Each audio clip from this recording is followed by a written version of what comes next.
जो जिद करते हैं खुद से अपनी सफलता के लिए नहीं, अपने माँ बाप से अपने शौक पूरे करने के लिए। एक लड़के ने अपने पिता से कहा, पापा मुझे नया मोबाइल चाहिए।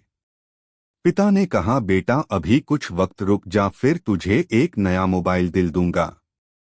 बेटे ने कहा, आपके पास मेरे लिए कभी पैसे नहीं होते हैं। मेरे सब दोस्त अच्छे रहते हैं, किसी के पास कोई कमी नहीं है, केवल मेरे पास ही हर चीज की कमी होती है।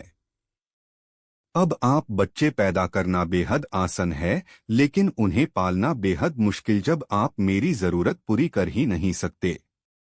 तो क्या मतलब इस घर में रुकने का? मैं घर छोड़कर जा रहा हूं। बेटा रुक जा, मेरी बात तो सुन, हम तुझे दिल देंगे। माता और पिता ने बेटे को रोकने और समझने की काफी कोशिश की, लेकिन वो नहीं रुका। गुस्से में उसने बैग पैक किया और घर से निकाल पड़ा। लेकिन घर से निकलते वक्त गलती से उसने अपने पिता की डायरी अपने बैग में डाल ली। पिता की आदत थी कि वह हमेशा डायरी लिखा करते थे और उनकी डायरी को छूने की परमिशन किसी को भी नहीं थी। लड़का घर से काफी दूर आ गया और थक कर बैठ गया।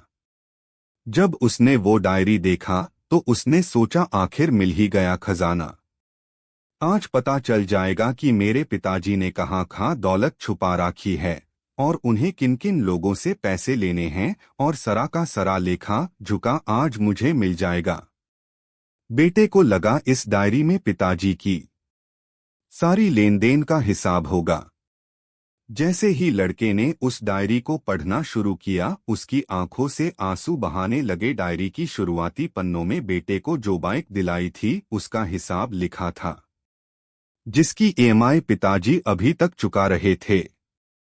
दूसरे पन्नों में उसके कॉलेज की फीस और एडमिशन का कर्ज लिखा था कि इन लोगों को इतने पैसे वापस देने हैं।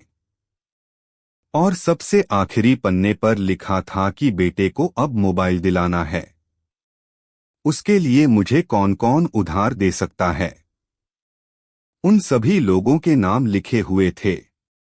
बेटे ने जैसे ही सब पढ़ा वो पागलों की तरह रोने लगा और रोते रोते दौड़ता भगता घर आया। जैसे ही उसने घर आकर देखा तो उसके माता पिता एक कोने में बैठकर रो रहे थे। बेटा अपने पिता के पैरों में गिरकर रोने लगा कि पिताजी मुझे माफ कर दो। पिता ने कहा, बेटा तू मत रो, तुझे मोबाइल मिल जाएगा। बेटे ने कहा, पिताजी मुझे आपसे कुछ नहीं चाहिए, मुझे पता चल चुका है आप इस डायरी में हम लोगों से क्या छुपाते थे। मैं अब आपको कोई कम नहीं करने दूंगा, मैं मेहनत करके सब कुछ ठीक करूंगा। ये सुनकर पिताजी ने बेटे को गले से लगा लिया। दोस्तों, माँ बाप अपना पूरा जीवन, अपनी पूरी खुशी अपने बच्चों के लिए कुर्बान कर देते हैं, लेकिन कुछ बच्चों को लगता है कि माँ बाप ने उनके लिए कुछ नहीं किया। वह कभी आपको अपनी समस्या नहीं बताते, भले ही वह कितनी ही बड़ी समस्या से गुजर रहे हो। रिश्तेदार भी उन्हें नीचा दिखाते होंगे तो भी वो सह लेते होंगे, लोग भी ताने मारते होंगे तो भी वो सह लेते होंगे, लेकिन आपसे अपनी समस्या कभी शेयर नहीं करते, क्योंकि वो आपको कभी दुखी नहीं देखना चाहते हैं। अब आपका फर्ज बनता है अपने माँ बाप को अच्छी तरह रखना और उन्हें सुख देना, ताकि वो भी अपने जीवन का बचा हुआ समय सुख में गुजर सके।